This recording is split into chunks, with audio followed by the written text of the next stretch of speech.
I am Tika Simone, and I'm here with 411 with the lovely Aaliyah Jasmine Sovani. Hi.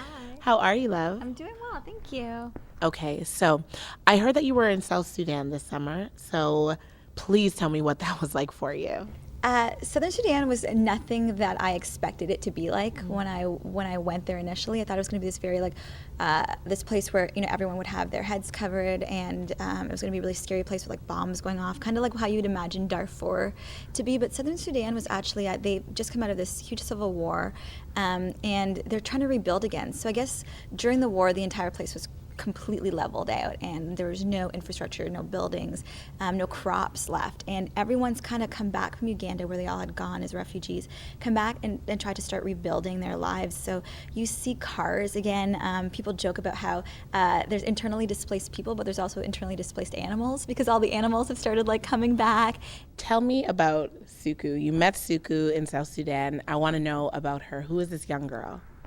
She was this amazing kind of woman in her community who was trying to change the cultural norms, try to change the old way of thinking. She was an interesting case because she escaped early marriage and forced early marriage. So really wanted to get an education and kind of change her future and take control of it.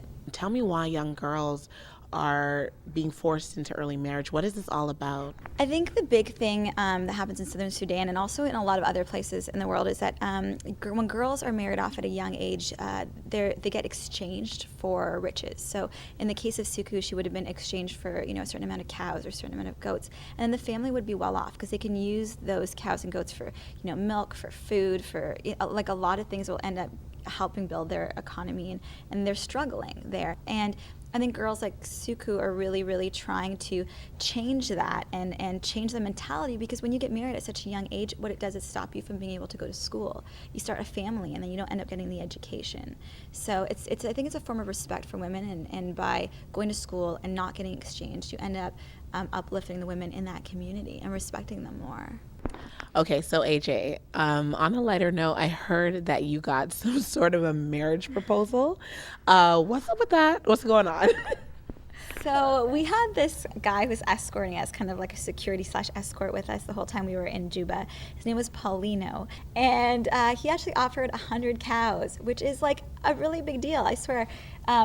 Because it's like, I think, $500 per cow. So at the end of the day, I'm offered $50,000, which, especially in Juba, is a pretty big deal. I mean, that says a lot about my market value overseas, right? So my father was very excited. But it was interesting because not that I was ever actually considering it, but just to know that I started off at $50,000, like 100 cows, and over the next 2 days, as he got to know me, and found out that I, had an education, that I was focused on my career right now, that I didn't want kids right away, that I was 27 years old and not thinking of being married, that I had dated other boys before. The more and more that he found out about me being an independent woman, the more my market value in his eyes went down. So by the end of the second day, I was offered 30 cows from him, and then those 30 cows were kind of iffy. Like the more I stood up for myself or voiced my opinion, it was just really interesting to see that old school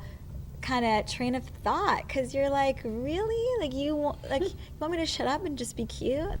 But I think at the end of the day, it just comes down to the fact that this civil war did happen, and not only were the girls not educated, but a lot of the guys weren't educated for years and years and years. And hopefully that's all changing. I mean, with all the NGOs that are in there now and getting girls to have an education, and boys who are learning next to girls who are just as smart as them, and this new generation that will kind of grow up and have respect for women, I think that the new Sudan will be a great place.